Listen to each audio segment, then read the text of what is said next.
여러분 안녕하십니까? 헬로티비 뉴스입니다. 그 어느 해보다 다사다난했던 2024년이 저물고 있습니다. 올 한 해 참 많은 일들이 있었는데요. 헬로티비 뉴스는 올해도 우리 지역의 현안과 과제에 집중하고 지역사회의 다양한 목소리에 귀 기울였습니다. 연말을 맞아 준비한 기획보도 돌아보는 2024. 지난 4년에 있었던 총선 결과부터 되짚어보겠습니다. 이세진 기자입니다.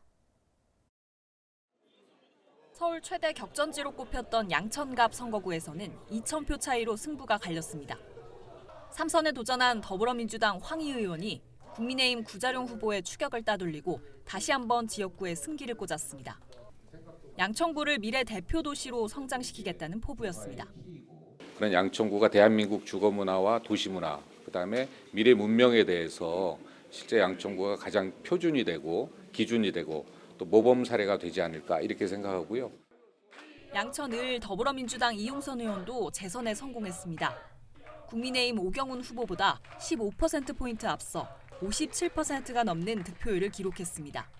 마무리 짓지 못한 목동선 문제 매듭에 강한 의지를 보였습니다. 목동선의 과제들이 여전히 우리 지역에서는 가장 중요한 지역 주민들의 삶이나 발전의 핵심 과제라고 생각하고 있고요. 은평 갑 더불어민주당 박주민 의원은 지역 유권자들의 압도적 지지를 받아 3선 고지에 올랐습니다. 대결 상대였던 국민의힘 홍인정 후보와는 3만 표 넘게 격차를 벌린 결과였습니다. 지역구 은평에는 서울 서부권 경제 중심지를 약속했습니다. 서울 서부권의 경제 중심지로 은평을 만들겠다라고 했던 게 있어요. 대부분 다 가시화가 되어 있기 때문에요. 그 부분은 다 진행을 하면 될 것 같습니다. 은평을 김우영 의원은 국회에 첫 입성했습니다. 민선 5, 6기 은평구청장을 지낸 이후 10년 만에 지역 유권자의 선택을 받은 겁니다. 은평 최대 현안인 재개발, 교통 문제 해결을 공약했습니다. 네, 은평구의 최대 문제가 이제 교통 문제. 네, 그래서 GTX-A 잘 완성하고 은평 뉴타운하고 또 연결하는 과제 잘 이행해내는 거. 10월 서울시 교육감 보궐선거에서는 정근식 교육감이 시민의 선택을 받았습니다. 보수 진영 조전혁 후보와 득표율 4%포인트 차이였습니다. 광노현, 조희연에 이은 서울의 세 번째 진보교육감이 된 정 교육감은 진보교육의 명맥을 잇겠다는 계획을 밝혔습니다. 나날이 불안과 우울에 빠져들고 있는 우리 학생들에게 다시 꿈을 찾아드리겠습니다.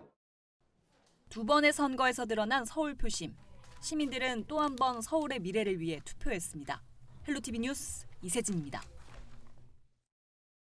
올해 양천 지역을 달군 이슈는 목동 아파트 재건축이 아닐까 싶습니다. 목동 아파트 14개 단지가 모두 재건축 안전진단을 통과하면서 지지부진하던 재건축 사업이 속도를 내고 있습니다. 김호 기자가 보도합니다. 지난 1987년 준공된 목동 10단지. 올해로 건립 37년 차로 지난해 1월 재건축 안전진단을 통과했습니다. 이후 신속통합기획자문사업으로 정비계획안이 마련됐습니다. 정비계획안에 따르면 기존 15층 2160세대 단지는 재건축 후 최고 40층 4045세대로 건립됩니다. 9단지, 10단지 쪽이 평수가 조금 큰 평수가 많은 편이긴 하거든요. 그래서 85 이하가 60몇 %인가 이렇게 되잖아요. 그거를 좀 큰 평수를 좀 더 늘릴 수 있는 방안은 있는지. 만약에 추후에 이제 주민들의 요청이 바뀌시면 건축을 본격적으로 설계하는 단계에서 해당되는 세대수를 반영을 해서 진행 가능할 거로 생각됩니다. 이처럼 10단지의 정비 계획안이 나오는 등 재건축이 추진되고 있는 14개 단지 가운데 7개 단지의 재건축 밑그림이 그려졌습니다. 현재까지 추진된 목동 아파트 재건축 추진 현황을 보면 정비구역으로 지정된 6단지와 8단지, 12단지와 13단지를 비롯해 4단지와 14단지, 10단지의 정비 계획안이 나왔습니다. 모두 40층 이상으로 적게는 2천여 세대부터 많게는 5천여 세대까지 대규모 단지로 조성됩니다. 수십 년간 답보 상태에 빠졌던 목동 재건축 사업이 올 들어 속도를 내고 있습니다. 내년이면 14개 단지 모두 정비구역 지정이 이루어질 전망입니다. 상당히 빠른 곳은 정비계획 구역 지정 고시까지 나왔고 조합 설립 중에 있습니다. 그리고 다 순차적으로 정비 계획안이 다 나와서 지금 추진하고 있는데 제가 볼 때는 내년에는 거의 대부분의 단지가 정비구역에 대한 지정 고시까지 끝나고 조합 설립 단계에 들어가지 않을까 이렇게 전망하고 있고요. 정비구역 지정이 이루어진 이후에도 재건축 사업까지는 넘어야 할 산이 많습니다.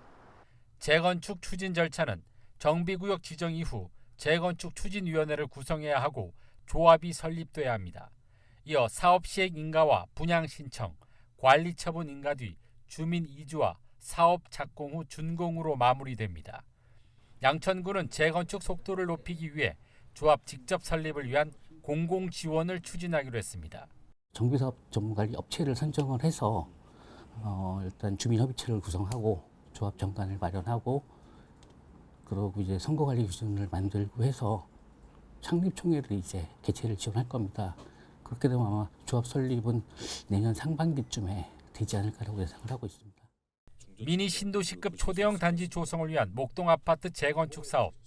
안전진단 통과 이후 급물살을 타면서 내년부터 본격적인 사업이 시작될 전망입니다. 헬로티비 뉴스 김호입니다.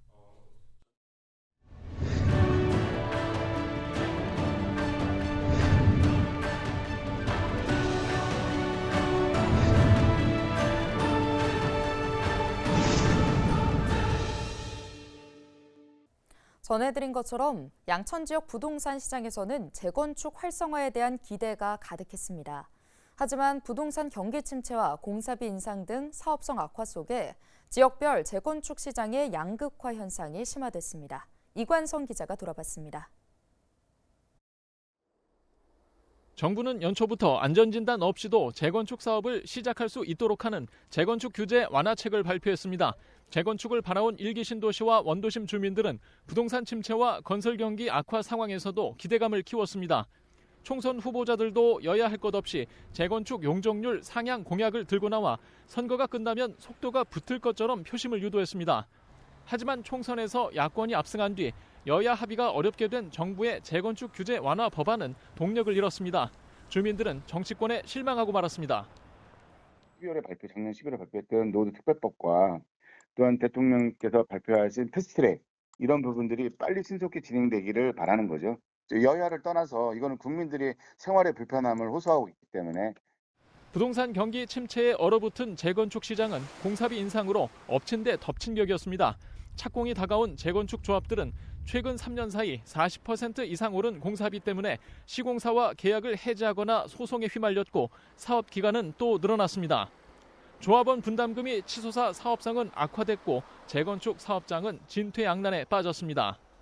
그러던 중 7월과 8월 서울과 수도권 일부 지역 아파트값이 상승하면서 재건축 사업장들이 다시 움직이기 시작했습니다. 하지만 멈춰섰던 재건축 사업장들 중 일부가 일반 분양가를 높이며 사업성을 개선했을 뿐 상황은 크게 바뀌지 않았습니다. 부동산 시장이 워낙 횡보를 하다 보니까 가격 상승에 대한 기대감이 떨어짐으로 인해서 재건축에 대한 기대가 낮아지고 건설 단가들이 또 많이 인상됨으로 인해서 조합의 사업성들이 떨어지게 되면 조합원들의 분담금이 늘어나기 때문에 재건축 패스트트랙 관련 법안은 지난 11월 결국 여야 합의로 국회를 통과했습니다. 내년 6월부터는 준공 연한 30년을 채운 노후 단지들이 안전진단 없이도 정비 사업에 나설 수 있게 됩니다. 국토교통부는 재건축 패스트트랙으로 재건축 사업 기간이 3년가량 단축될 수 있다고 내다봤습니다. 정부는 현재 추진 중인 재건축 재개발 촉진에 관한 특례법까지 통과하면 정비 사업 기간이 기존보다 최대 6년까지 줄어들 수 있다는 시각입니다. 부동산 시장에서는 주택 공급이 부족한 서울과 수도권 일부 지역에서 재건축에 나서는 노후 단지들이 늘어날 것으로 보고 있습니다.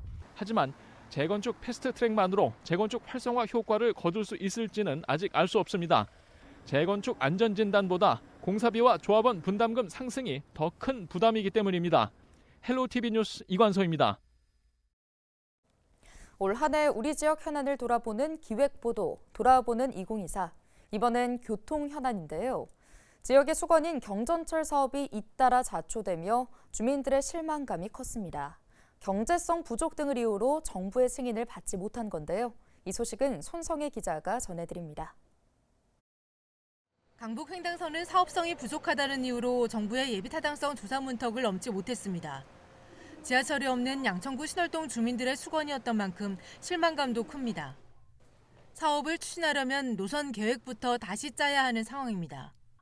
예타 탈락 이후에는 유일한 노선으로 다시 예타 신청을 할 수가 없게 되어 있거든요. 바뀐 사업 여건이라든가 아니면 좀 사업 방식 이런 거 좀 다시 재검토해가지고 좀 방안을 마련한 다음에 다시 기재부 예타를 좀 해봐야 되는. 나서는 민간 사업자가 없어 표류하다 서울시 재정사업으로 돌린 목동선도 사실상 다시 원점입니다. 3년 가까이 예비타당성 조사 단계에 멈춰 있었는데 강북 횡단선과 같은 이유로 예비타당성 조사에서 탈락했습니다. 강남 집중으로 모여질 수밖에 없는 거죠. 기존에 지하철이 있는 곳으로만 계속 지하철을 더 놓고 하게 되면은 나머지 지역은 서울이 이렇게 반토막 날 수밖에 없어요. 지하철이 있는 곳과 없는 곳, 발전된 곳과 발전될 수 없는 곳으로. 실시 협약 체결이 지연되면서 무산 위기감마저 감돌았던 서부선 경전철 사업은 청신호가 켜졌습니다. 16년 만에 기재부의 민간투자 사업 심의를 통과한 겁니다. 서부선은 그동안 총사업비 협상 난항, 투자자 이탈 등 우여곡절이 있었지만 저희들이 요구하는 금액과 그 업자 측, 민투 사업자 측에서 요구하는 금액이 한 50억, 60억 정도 차이가 좀 납니다. 제일 첫 번째 요건은 당사자가 합의에 의해서 가져오는 안이 제일 중요합니다라고 이야기를 합니다. 그러면 결국 우리는 그래서 합의하는 방법은 사업자 측이 우리의 예산을 받아들이든지 아니면 우리가 사업체 예산을 받아들이는 방법입니다. 지난 10월 마련된 민간투자 활성화 방안에 따라 공사비 특례를 적용받으면서 사업이 한 발짝 앞으로 나아가게 됐습니다. 서부선은 은평구 세전역에서 출발해 관악구 서울대 입구역까지 가는 노선입니다. 서부선이 개통되면 서울 서부 지역의 교통 혼잡이 완화되고 지역 균형 발전에 크게 기여할 것으로 기대를 모으고 있습니다. 헬로티비 뉴스 손성혜입니다. 공유 숙박 플랫폼인 에어비앤비를 이용해 불법 숙박업소를 운영한 숙박업자가 서울시의 무더기로 입건됐습니다. 서울시 민생사법경찰국은 지난 1월부터 지난달까지 오피스텔과 고시원 등을 대상으로 수사를 벌여 불법 숙박 영업을 한 146명을 적발했다고 밝혔습니다.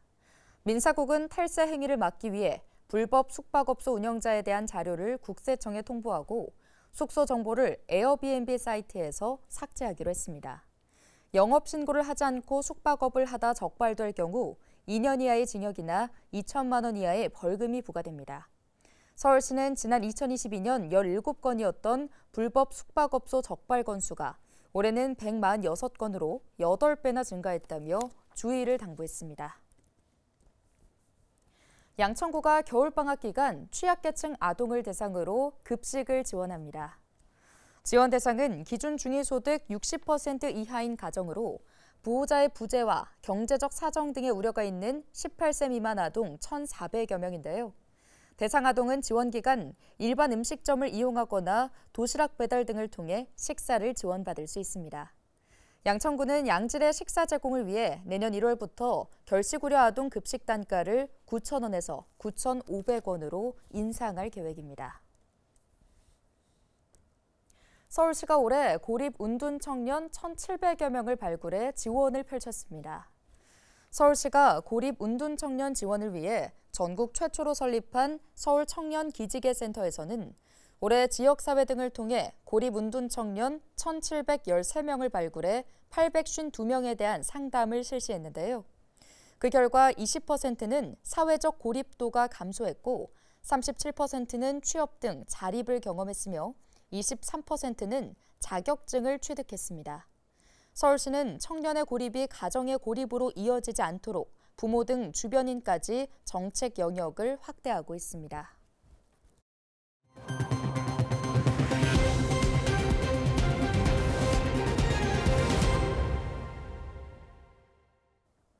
오늘 준비한 소식은 여기까지입니다. 함께해 주신 여러분 고맙습니다.